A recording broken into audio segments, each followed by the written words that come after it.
সমস্যা বহুত আছে। সকলোতকৈ ডাঙৰ সমস্যাটোৱে হৈছে জাতি সমস্যা। জাতিৰ সমস্যাটো প্ৰথম, তাৰ পিছত আহিছে আপোনাৰ শ্ৰেণীৰ সমস্যা। শ্ৰেণীৰ সমস্যাৰ পিছত তেনেকুৱা বহু সমস্যা আছে। কিছু লোকে চাকৰি এটা ঘৰতে দুটা তিনিটাকৈ ৰাখি থৈ দিছে, ৰিজাৰ্ভেশ্যন। আৰু কিছু লোকৰ, হিন্দু লোকৰ চাকৰি নাই, দিন হাজিৰা কৰি তেওঁলোকে কোনোমতে চলি আছে। কোনোবাৰ মাটি আছে, মাটিৰ কাগজ নাই, নামজাৰি নাই, কোনোৱে দিন হাজিৰা কৰি আছে, চাকৰি এটা ঘৰতে 5টা 6টা। হিন্দু একতা কেনেকৈ হ'ব? হিন্দু একতা হ'বৰ কাৰণে যিসকল উচ্চ স্কেলত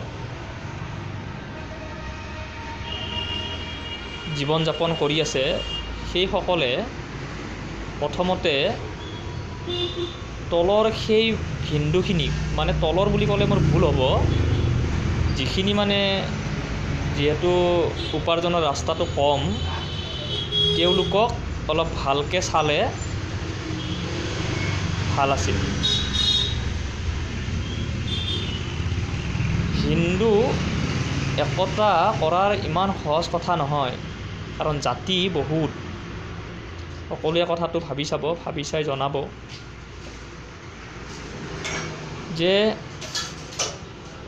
হিন্দু কেৱল মুখত কৈ থাকিলেই নহ'ব। সকলোতকৈ ডাঙৰ কথা হৈছে প্ৰত্যেক হিন্দুৰে সমস্যা, যিমানবোৰ সমস্যা সকলো সমাধান কৰিব লাগিব। হিন্দু বৰ্ড লাগিব,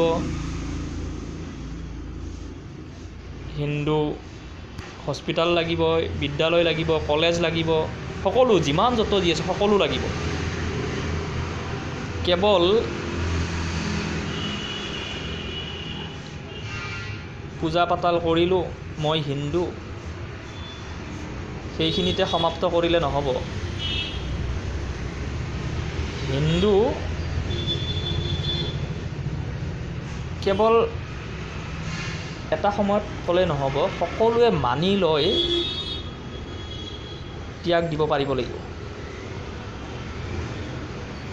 এনেতো সকলোৱে হিন্দু, তাতে আৰু কি ক'ব লগা আছে? হিন্দু একত্ৰিত কৰিব লগা কোনো কাৰণে নাই।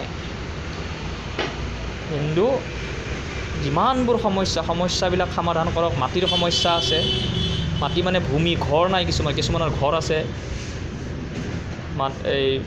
ভালকৈ এটা ঘৰ নাই, মাটি আছে, ঘৰ নাই, ঘৰ বনাব পৰা নাই, চাকৰিটো নায়েই।